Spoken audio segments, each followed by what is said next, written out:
Joko Widodo mendatangi Mapolresta Solo untuk melengkapi berkas dalam kasus dugaan tudingan ijazah palsu.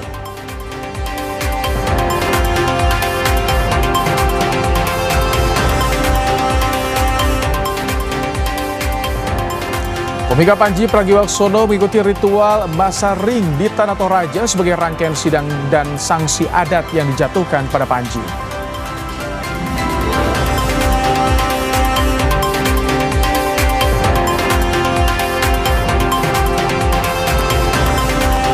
Polisi gerebek rumah konten kreator yang diduga jadi lab produksi narkoba.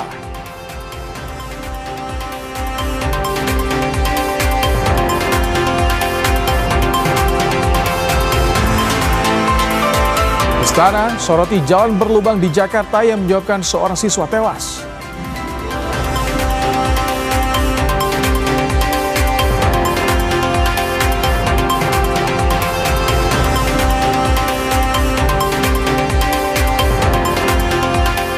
Indonesia berpeluang lawan St. Kitts and Nevis di FIFA Series. Herdman punya target bagi timnas di FIFA Series.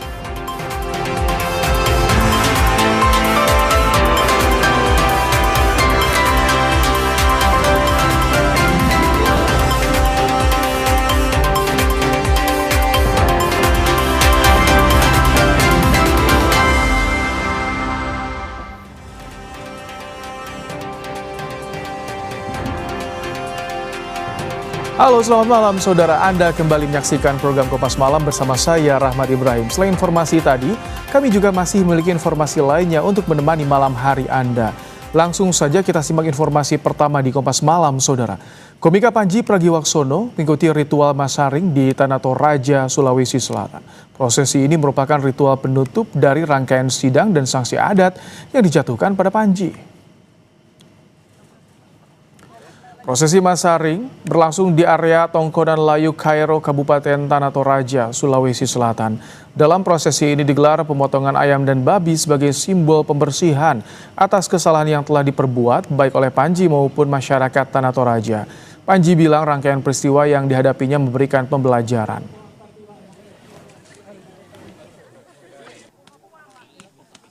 Jadi ada berkahnya ya, bahwa tanpa kejadian ini mungkin saya tidak bertemu dengan para tetua, dengan para perwakilan 32 wilayah adat, dengan para hakim adat. Buat saya itu sesuatu yang spesial sekali. Tentu tidak ada yang ingin siapapun termasuk komika untuk harus melewati proses seperti ini lagi. Tapi harusnya tanpa ada ketersinggungan, kayaknya banyak orang, nggak hanya komika, harus kembali terkoneksi dengan tradisi dan budaya ini. Di hari Selasa, Peradilan Adat Toraja untuk Panji Pragiwaksono berlangsung di Tongkonan Kairo, Sanggala, Tanah Toraja. Panji meminta maaf dan mengakui kesalahan saat membawakan materi mengenai ritual adat Toraja. Panji menerima semua keputusan yang ditetapkan dalam sidang adat, termasuk sanksi memberikan 1 ekor babi dan 5 ekor ayam.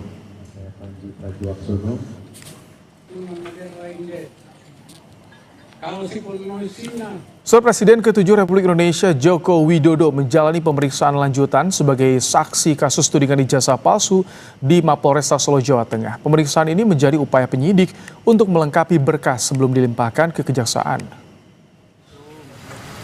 Jokowi yang didampingi kuasa hukumnya Yakub Hasibuan tiba di Mapolresta Solo pada Rabu sore. Selama 2,5 jam, Jokowi menjawab 10 pertanyaan dari penyidik Polda Metro Jaya. Pemeriksaan ini untuk melengkapi berkas dalam kasus tudingan ijazah palsu.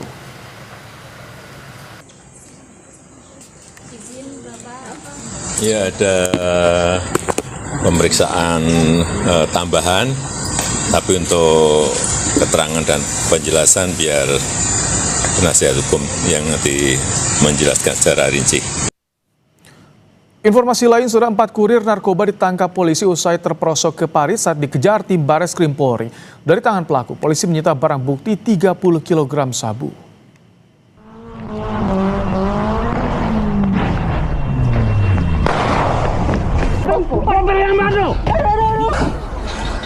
Aksi kejar-kejaran polisi dengan kurir narkoba terjadi di Jalan Lintas Sumatera Sembawa, Sumatera Selatan. Polisi sempat melepaskan tembakan peringatan.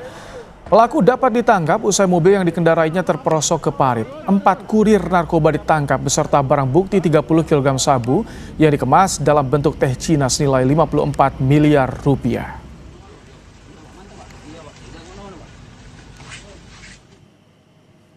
Pengungkapan tersebut kami mengamankan 4 tersangka dan barang bukti berupa 30 paket besar sabu dengan berat bruto sekitar 30 kg. Nilai barang bukti diperkirakan mencapai 54 miliar. Di Jakarta, rumah seorang konten kreator diduga disulap jadi tempat produksi liquid ganja. Di TKP, polisi menyita ganja kering, serbuk sari ganja, hingga liquid ganja siap pakai. Tim Satres Narkoba Polres Metro Jakarta Selatan menggerebek sebuah rumah klaster di Srengseng Sawah, Jagakarsa. Polisi mendapati adanya laboratorium gelap yang digunakan untuk memproduksi ganja dari tahap pembibitan, penanaman, hingga panen. Suami istri konten kreator pemilik rumah lab narkoba ditangkap. Total barang bukti narkotika disita mencapai 6.031 gram.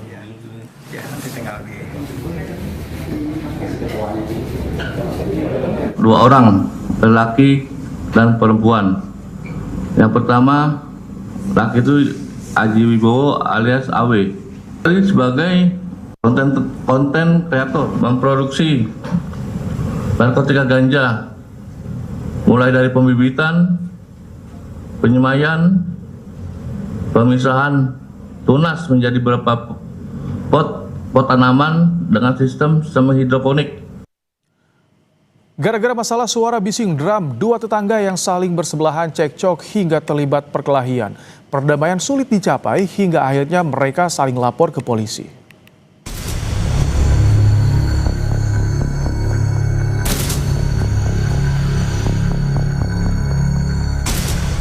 Dengan menahan sakit, Darwin, korban penganiayaan yang dilakukan oleh tetangganya gara-gara menegur suara drum, datang ke Polres Jakarta Barat. Bukan untuk melapor. Pemeriksaan Darwin rupanya adalah buntut dari pelaporan balik sang tetangga. Darwin dilaporkan kasus pengancaman dan pemaksaan. Namun, pihak Darwin membantah ada nada ancaman dalam tegurannya. Dalam kasus ini, Darwin mengaku justru mendapat penganiayaan, bahkan ia dan sang istri juga ditabrak oleh pelaku. Pas saya tegur, terjadi cekcok adu mulut. Lalu suami saya tidak lama pulang, lalu dia yang cekcok jadinya sama pelaku. Orang tuanya pelaku tiba-tiba dari belakang mobilnya langsung sengaja ditabrakkan ke kita. Keributan ini berawal saat korban menegur anak pelaku yang kerap bermain drum karena mengganggu kenyamanan. Keluhan itu sudah disampaikan sejak 4 bulan lalu, namun tidak pernah ditanggapi pelaku. Namun, berbeda dari versi pelaku. 1 minggu sebelum peristiwa baku hantam, anaknya sempat meminta izin kepada korban untuk bermain drum. Tapi korban sedang tak berada di rumah dan saat itulah anak pelaku merasa aman untuk bermain drum. Hingga akhirnya keributan tetangga itu terjadi. Konflik tetangga kian memanas. Korban dan pelaku penganiayaan saling lapor ke polisi. Polisi kini sedang mendalami laporan keduanya dan sudah menggelar olah tempat kejadian perkara. Korban juga sudah membuat laporan di Polres Metro Jakarta Barat dan saat ini juga masih dalam proses pendalaman. Begitu juga si terlapor pelaku yang melakukan penganiayaan juga membuat laporan polisi terkait tentang adanya ancaman. Itu merupakan hak mutlak dari seluruh warga negara. Saat ini proses hukum tengah bergulir. Upaya mediasi tengah diajukan oleh pelaku pada polisi meski korban tetap akan menempuh jalur hukum. Prasetyo, Kompas TV, Jakarta. Konflik antar tetangga gara-gara teguran drum kian panas karena berujung saling lapor. Untuk membahasnya sudah ada Kompol Kenardi Dewanto, Wakasat Reskrim Polres Metro Jakarta Barat. Selamat malam, Pak Wakasat. Ya, semalam. Pak Wakasat, jadi pemeriksaan hari ini fokusnya apa yang digali oleh penyidik sejauh ini? Jadi untuk hari ini masing-masing laporan kami sudah melakukan klarifikasi terhadap terlapor. Jadi kami menggali pernyataan-pernyataan dari masing-masing terlapor. Kenapa hal itu bisa terjadi seperti itu? Jadi ini 2 kasus yang dilaporkan, dua-duanya diproses, Wakasat. Gimana Mas? Kurang dengar saya. Laporan ini kan ada 2 laporan, saling lapor ini. Dua-duanya diproses ya? Ya betul, jadi dua-duanya dari kedua belah pihak sama-sama saling melapor. Yang pertama dari pelapor D itu melaporkan pasal 262 ayat 2 KUHP, ya kan, dengan kekerasan bersama terhadap orang. Dan untuk pelapor NP itu melaporkan pasal 448 ayat 1 KUHP dengan bunyi secara melawan hukum memaksa orang lain dengan kekerasan atau ancaman kekerasan, seperti itu, Mas. Sejauh ini dengan pemeriksaan yang sudah dilakukan, olah TKP juga sudah digelar, kami dapatkan visualnya. Temuan sementara apa saja, Wakasat? Baik, jadi laporan kami terima tanggal 7 dan yang laporan polisi satu lagi kami terima tanggal 8 Februari. Kemudian tanggal 9 Februari hari Senin kami juga melaksanakan olah TKP, kemudian kami juga melakukan klarifikasi terhadap saksi-saksi yang berada di saksi-saksi korban, saksi-saksi yang berada di TKP atau saksi-saksi yang melihat kejadian tersebut. Sampai tadi sore pun kami juga masih memeriksa saksi dan kami juga sudah komunikasi dengan rumah sakit untuk hasil visum. Ini kan hasil visum masih proses tentunya, kemudian video penganiayaan juga ada. Ini artinya dalam waktu dekat apakah akan digelar perkara kasus ini atau seperti apa, Wakasat? Kami terus berkoordinasi dengan masing-masing pelapor untuk menghadirkan barang bukti, ya kan, untuk menyiapkan barang bukti apa saja yang harus disiapkan, ya kan. Kemudian kalau sudah lengkap semua, kami akan segera lakukan gelar perkara, seperti itu. Ini selain proses hukum, ini kan yang terjadi di lingkungan tetangga saling lapor. Ada nggak upaya mediasi atau yang sempat upaya lain yang dilakukan? Jadi untuk saat ini kita masih berproses. Untuk mediasi belum ada sampai saat ini.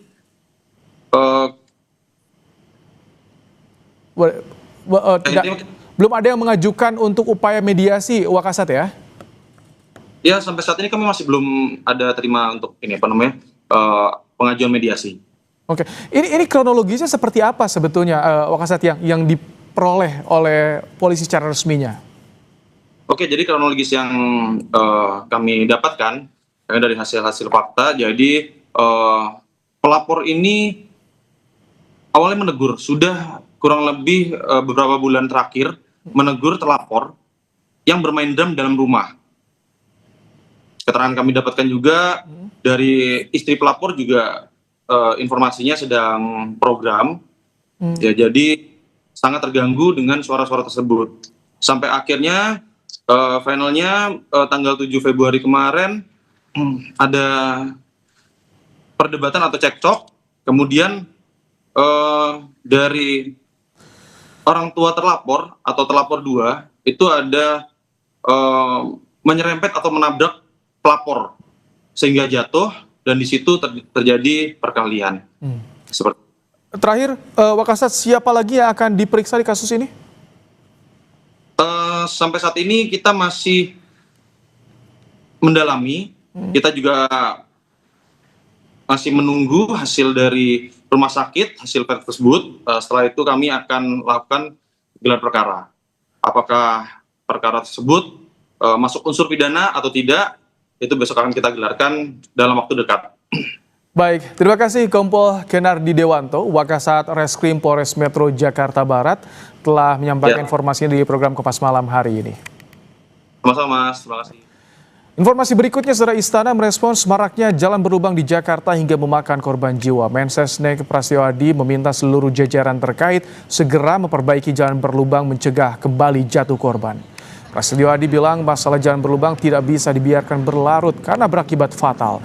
Mensesnek terus berkoordinasi dengan Kementerian Perhubungan untuk memastikan kelaikan jalanan di Jakarta hingga daerah. Penanganan jalan berlubang juga berkaitan dengan persiapan pelayanan mudik lebaran mulai di ruas tol hingga jalur arteri. Terus berkoordinasi berkoordinasi untuk memastikan kelayakan jalan-jalan yang sekarang dengan musim hujan ini banyak juga yang terjadi lubang, bahkan di beberapa tempat sempat jatuh korban. Kami mewakili pemerintah tentu sangat prihatin, dan saya terus setiap hari mengingatkan kita pada seluruh jajaran memperhatikan hal-hal yang kecil seperti ini tapi beresiko fatal.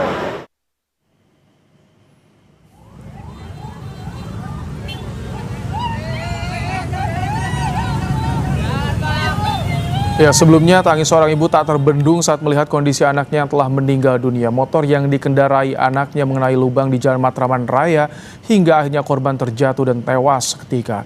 Korban merupakan siswa salah satu SMK negeri di Jakarta. Korban kemudian dimakamkan di TPU Menteng Pulo. Usai menelan korban, Pemprov DKI Jakarta memperbaiki jalan berlubang tersebut.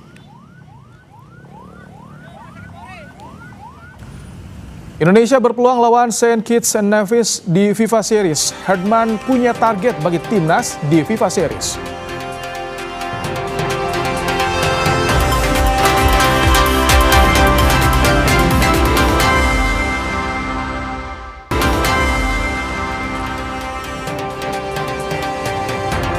Setelah PSSI menerima kepastian dari FIFA terkait lawan timnas Indonesia di ajang FIFA Series 2026.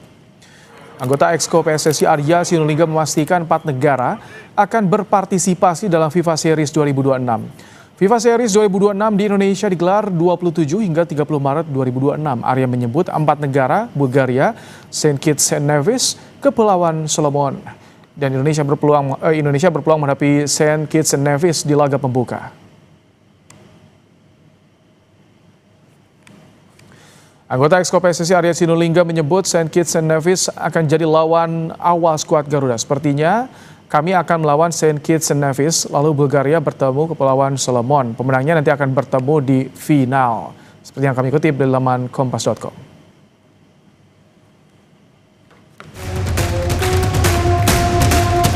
Indonesia akan menjadi tuan rumah ajang FIFA Series 2026. Turnamen dijadwalkan akan berlangsung di Stadion Gelora Bung Karno, Jakarta. FIFA Series 2026 di Indonesia akan digelar pada 27 Maret hingga 30 Maret 2026. Selain tuan rumah Indonesia, 3 peserta lain adalah St. Kitts Nevis, Bulgaria, serta Kepulauan Solomon.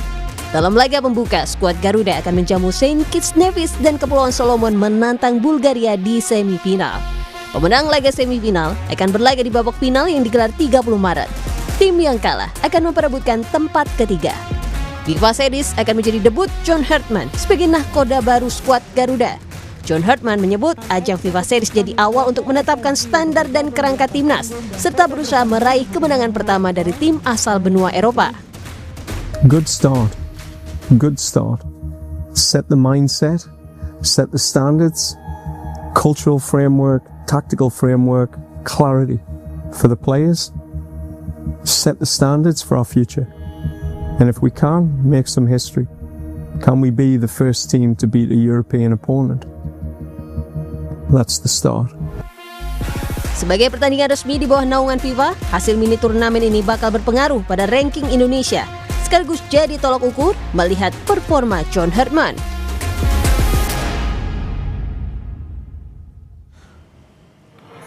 John Herdman akan debut di FIFA Series 2026. Herdman juga berambisi mengalahkan tim asal Eropa dalam ajang ini. Kita bahas soal target Herdman di FIFA Series ini bersama dengan analis sepak bola M. Kusnaini. Selamat malam, Bung Kus. Selamat malam, Ibrahim. Ini jadi ajang debut seorang Herdman, tapi tadi kita lihat bersama ada target, ada misi ambisi yang diselipkan dari Herdman. Bicara soal kerangka nih, Bung. Apa tanggapan Anda soal ini? Iya, saya pikir pertandingan perdana itu memang menjadi penting bagi Herdman karena dia baru sekali ini menangani tim, sehingga kerangka tim yang dia bikin, yang dia bangun untuk pertandingan ini menjadi sangat penting, yang mungkin akan menjadi tolak ukur untuk pertandingan-pertandingan selanjutnya ya, terutama untuk menghadapi event yang lebih serius misalnya kejuaraan AFF atau nanti selanjutnya yang lebih berat lagi di Piala Asia 2027. Nah, Hedman saya pikir sudah melakukan hal yang baik dengan melakukan tour untuk menemui pemain-pemain Indonesia untuk melihat perkembangan mereka, sehingga dugaan saya di FIFA Series nanti Hedman mungkin tidak akan banyak melakukan perubahan terhadap kerangka tim, mungkin akan mempertahankan kerangka tim yang sudah dibangun sebelumnya oleh Sintayong dan Patrick Kluivert, cuma mungkin akan ada sedikit penyempurnaan di beberapa posisi yang mungkin sudah dia lihat melalui perkembangan terakhir dari hasil pemantauan dia. Apakah ini termasuk juga yang disiapkan oleh seorang Herdman untuk ambisinya cetak sejarah menjadi tim pertama yang mengalahkan Eropa, tim dari Eropa? Iya, peluang itu ada karena memang salah satu lawan kita nanti kemungkinan besar adalah Bulgaria ya. Meskipun kita kan juga belum tahu apakah Indonesia bisa melewati St. Kitts and Nevis di pertandingan pertama. Kalau misalkan kita berhasil kan kita bisa melaju ke final dan mungkin bertemu Bulgaria. Tapi terlepas dari itu saya pikir Hedman menyadari betul bahwa ekspektasi publiknya sangat tinggi kepada dia ya, karena emang benchmark yang sudah dibuat oleh timnas itu kan sudah cukup tinggi, sehingga dia juga menyadari tantangannya cukup berat, ekspektasi publik juga cukup tinggi. Nah, ketika ekspektasi publik tinggi, tantangan berat, ini apakah akan berpengaruh pada nanti kualitas atau standar tim yang dibentuk oleh Herdman? Ya, untungnya seperti yang saya bilang tadi, materi pemain yang akan dia miliki di pertandingan FIFA Series tidak akan banyak berubah ya. Tidak akan ada pemain naturalisasi baru, tidak akan ada banyak juga perubahan dari komposisi pemain yang sebelumnya sudah dipanggil untuk kualifikasi putaran ketiga dan keempat, sehingga relatif lebih mudah bagi dia untuk meneruskan dengan kerangka tim yang sudah dibangun. Dan saya pikir cara main Hedman pun tidak akan banyak berbeda dengan pelatih-pelatih sebelumnya, entah itu Kluivert, entah itu Sintayong. Dia saya pikir juga akan lebih pragmatis melihat bahwa sebetulnya perkembangan timnas sudah cukup baik dalam beberapa pertandingan terakhir, sehingga mungkin tidak akan terlalu banyak melakukan perubahan yang drastis dan lebih banyak upaya menyempurnakan. Saya pikir poinnya di situ. Hedman tidak akan melakukan banyak perombakan, tapi lebih menyempurnakan tim yang sudah setengah jadi ini. Kalau tidak banyak perombakan, hanya tinggal menyempurnakan, bagaimana dengan waktu nih? Apakah persiapan dengan 2 minggu atau 1 bulan jelang turnamen ini dimulai cukup, Bungkus? Iya, bahkan sebetulnya persiapannya tidak sampai 1 bulan ya, karena ketika timnas berkumpul mungkin waktu berkumpulnya hanya beberapa hari, tidak sampai sepekan mungkin, sehingga memang dalam kondisi seperti itu pilihan yang paling realistis, yang paling pragmatis ya memang tidak melakukan banyak perubahan drastis, tapi di pertandingan pertama dan kedua mungkin nanti yang dilakukan oleh Hedman, dia lebih banyak mengevaluasi melihat komposisi yang ada sekarang, dan mungkin baru perubahan itu akan dilakukan pada saat event yang lebih besar. Misalnya di uji coba FIFA pada bulan Juni, pada bulan September, pada bulan November, dan finalnya nanti di puncaknya nanti di Piala Asia. Momen bagi Hedman tuh menurut saya memang bukan di FIFA Series ini. Ini lebih banyak merupakan pemanasan bagi dia. Tapi ini kita yang juga masih ditunggu, belum ada kabar soal asisten pelatih. Nah, kalau Anda misalkan bicara soal menyempurnakan kerangka tim yang sudah ada, catatan dari Anda apa saja, Bungkus? Iya, yang pertama saya pikir Hedman harus punya jajaran pelatih, asisten pelatih terutama, yang bisa berkomunikasi dengan dia ya. Nah, ini penting sekali karena dia kan hanya membawa staf kepelatihan dalam jumlah yang terbatas, sehingga komunikasi akan menjadi faktor kunci. Yang kedua, saya pikir dia juga butuh jajaran asisten pelatih yang punya pendekatan sama dengan dia. Sebagian besar pelatih Eropa termasuk Hedman ini kan pendekatannya saintifik ya. Dia menggunakan data, dia menggunakan hasil-hasil analisis. Jadi bukan sekedar pelatih itu punya nama besar, asisten dia punya nama besar, punya pengalaman panjang, mungkin bukan itu yang dia cari. Tapi orang-orang yang punya kemampuan komunikasi bagus, punya pendekatan kepelatihan yang berbasis saintifik ya. Itu saya pikir yang akan membedakan dia mungkin dengan pemilihan asisten-asisten pelatih sebelumnya. Tapi publik juga harus paham, ini sebagai debut ya, bukan ujian sebenarnya, agar publik juga ekspektasi bisa diatur, bisa dikelola ya, Bungkus. Iya, betul. Jadi tidak bisa kita di pertandingan pertama dan kedua mungkin nanti yang dilakukan oleh Hedman melihat tim kita ini berada di level yang melompat ya. mungkin akan sulit untuk melakukan seperti itu. Tapi setidaknya kalau Hetman bisa menjaga level performa tim ini sama bagusnya dengan di kualifikasi putaran ketiga dan keempat, itu saja sudah merupakan kredit tersendiri. Karena ini pertandingan-pertandingan pertama yang menurut saya akan menjadi momen bagi Hetman untuk melihat kemampuan sebenarnya. Dia kan selama ini hanya melihat melalui tayangan video, hanya melihat pertandingan pemain dalam bentuk yang terpisah-terpisah. Tapi sebagai tim mungkin baru akan melihat nanti bulan Maret, dan itu bukan hal yang mudah bagi pelatih untuk langsung beradaptasi dengan situasi tersebut. Oke, terima kasih untuk ulasannya Bungkus di program Kompas Malam hari ini. Saudara, belum pulih dari bencana banjir dan longsor, sejumlah daerah di Tapanuli Tengah kembali dilanda banjir.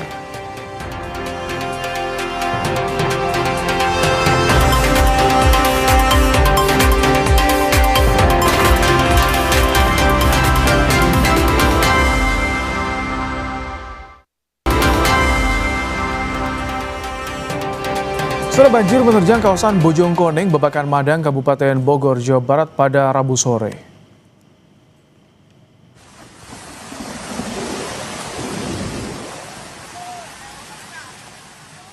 Derasnya arus banjir membuat sebuah mobil yang terparkir di kawasan perumahan Taman Budaya Sentul hanyut terbawa arus.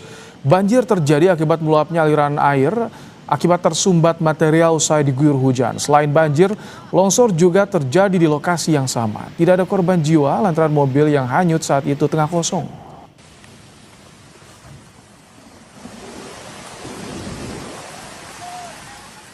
Hujan deras di sejumlah daerah di Tapanuli Tengah kembali dilanda banjir, saudara. Normalisasi sungai dan pembangunan tanggul darurat belum mampu menahan aliran air.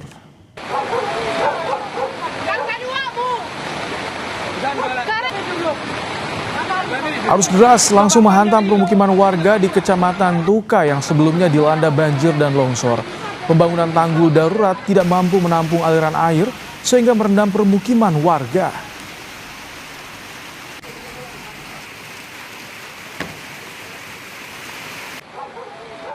Sejak sore tadi, berkisar jam 5 atau jam 17 sore, hujan deras mengakibatkan daerah di Tapanuli Tengah yang sebelumnya terdampak banjir kembali mengalami banjir. Air meluap tinggi, sedimen yang sudah dibersihkan dari sungai, kemudian air tersebut kembali penuh. Tanggul darurat yang sudah kita buatkan itu kembali jebol dan air mengalir sangat deras serta dipenuhi oleh kayu, dan masyarakat sudah kita evakuasi dan kita himbau masyarakat untuk menyelamatkan diri, menghindari daerah-daerah banjir dan juga mewaspadai potensi adanya longsoran.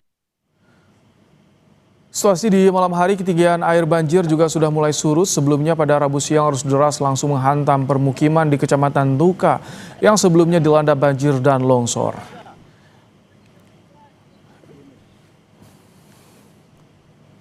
Informasi lebih lengkap soal banjir yang melanda Tapanuli Tengah, kami saat ini sudah bersama dengan Bupati Tapanuli Tengah, Masinton Pasaribu. Selamat malam, Bang Masinton. Ya, selamat malam, Bung. Bang Masinton, jadi bagaimana kondisi banjir di sana pada malam hari ini?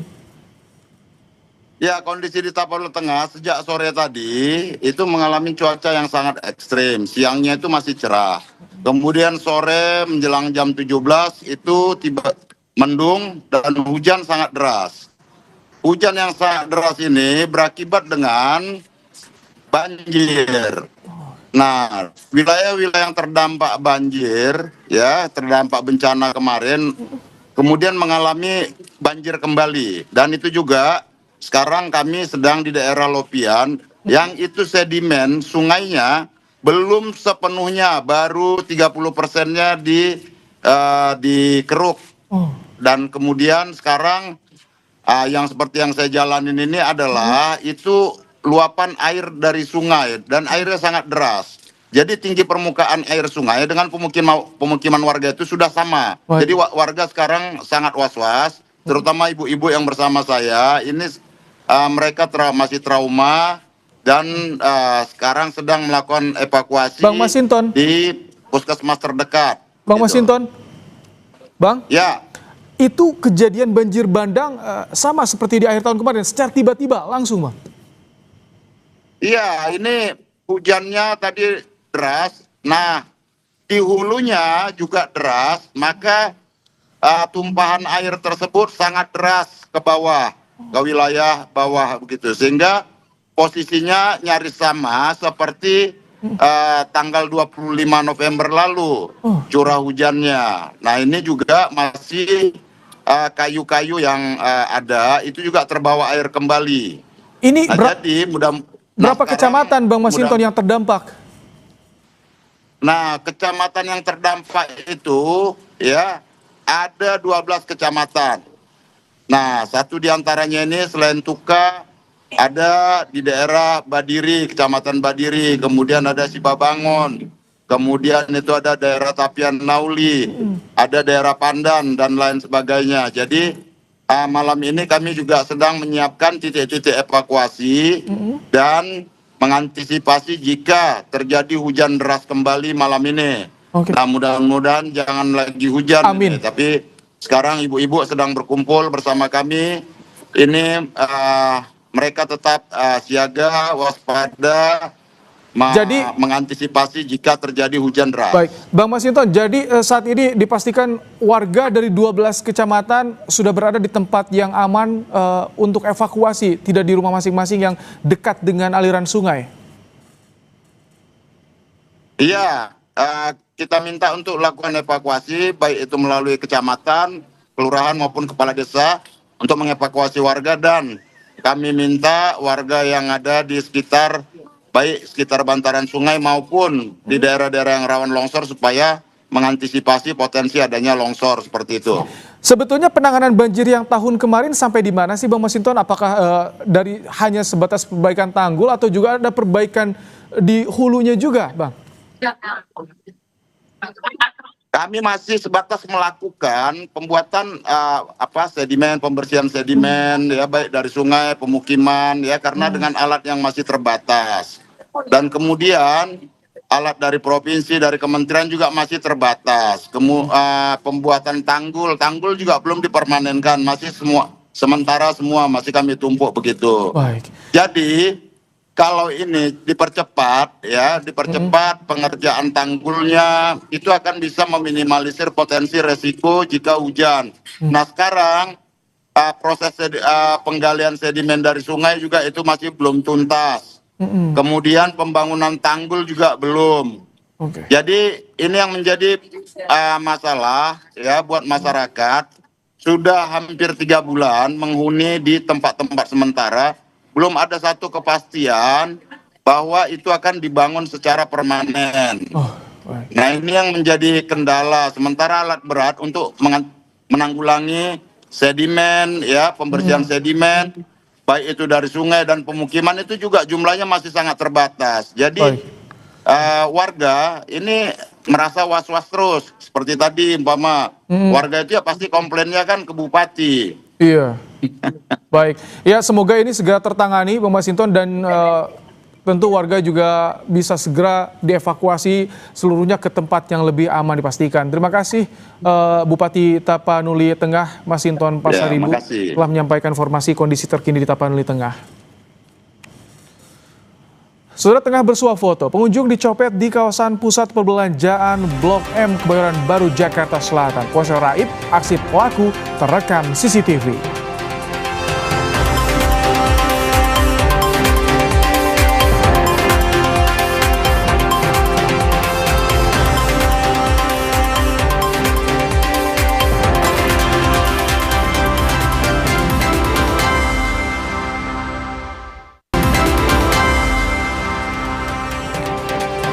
Tengah bersuah foto, pengunjung dicopet di kawasan pusat perbelanjaan Blok M Kebayoran Baru Jakarta Selatan. Ponsel raib, aksi pelaku terekam CCTV. Rekaman CCTV menunjukkan seorang pria pelaku copet mengambil telepon genggam di atas meja di kawasan Blok M, Jakarta Selatan. Saat korban yang tengah bersuah foto bersama temannya lengah, pelaku dengan cepat mengambil handphone yang diletakkan di atas meja. Polisi melakukan pengecekan ke lokasi kejadian dan mengimbau masyarakat berhati-hati saat berada di keramaian.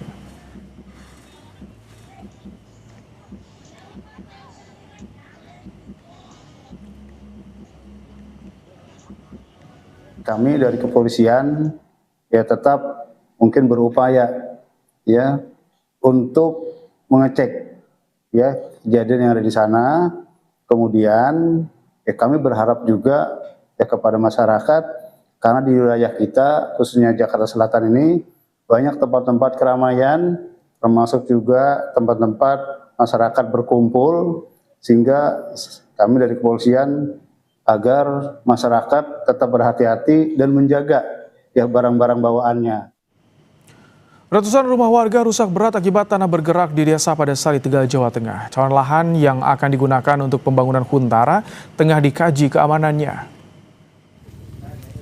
Pemerintah daerah hingga pemerintah Provinsi Jawa Tengah mempercepat langkah relokasi ribuan warga terdampak bencana tanah bergerak di Desa Padasari. Kajian terhadap calon lahan relokasi tengah dilakukan oleh BPBD dan Badan Geologi. Rencananya pembangunan Huntara sesi pertama membangun 500 rumah untuk warga yang rumahnya rusak berat.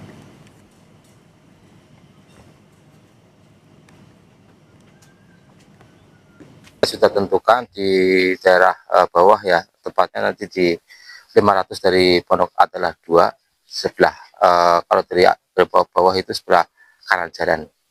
Itu nanti kita ajukan seluas 5 hektar. Kita memilih yang paling landai. Ya, tadi Kementerian PU juga sudah mengadvis mendampingi kami. Ini sangat memungkinkan karena ketinggiannya hanya levelingnya hanya beda tinggi sekitar 2 meter. Insya Allah bisa untuk hunian sementara seperti itu. Fenomena tanah bergerak yang terjadi di Tegal, Jawa Tengah berimbas pada ratusan rumah warga rusak berat. Tanah bergerak diperparah oleh curah hujan tinggi. Pakar Geologi Lingkungan dan Kebencanaan UGM Dwi Korita Karnawati menyebutkan tanah bergerak seperti yang terjadi di Tegal dipengaruhi oleh cuaca hujan tinggi atau curah hujan tinggi. Tanah bergerak di kontur yang landai, pergerakannya sistemik dan bertahap. Bahkan sebagian orang tidak menyadari jika ada pergerakan tanah di bawah rumah mereka. Sering terjadi di musim hujan. Tiba-tiba tanah retak-retak.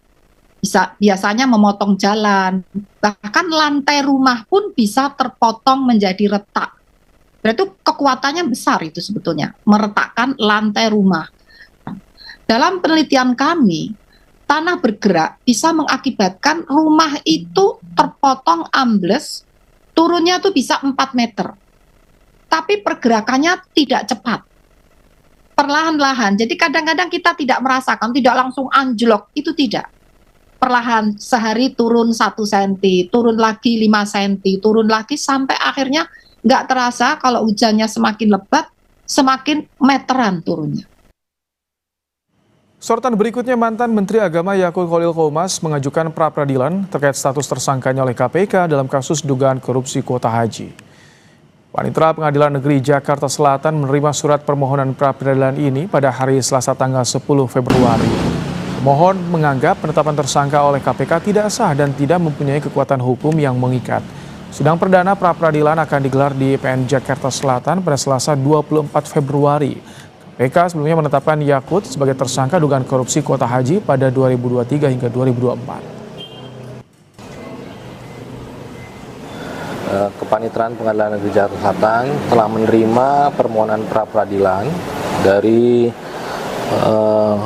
pemohon atas nama Yakut Khalil Qomas. Pada pokoknya, pemohon telah menyampaikan untuk menyatakan agar surat pimpinan KPK tentang penetapan tersangka atas nama yang bersangkutan adalah tidak sah dan tidak mempunyai kekuatan hukum yang mengikat. Komika Panji Pragiwaksono mengikuti ritual masaring di Tanah Toraja sebagai ritual penutup dari rangkaian sidang dan sanksi adat yang dijatuhkan pada Panji.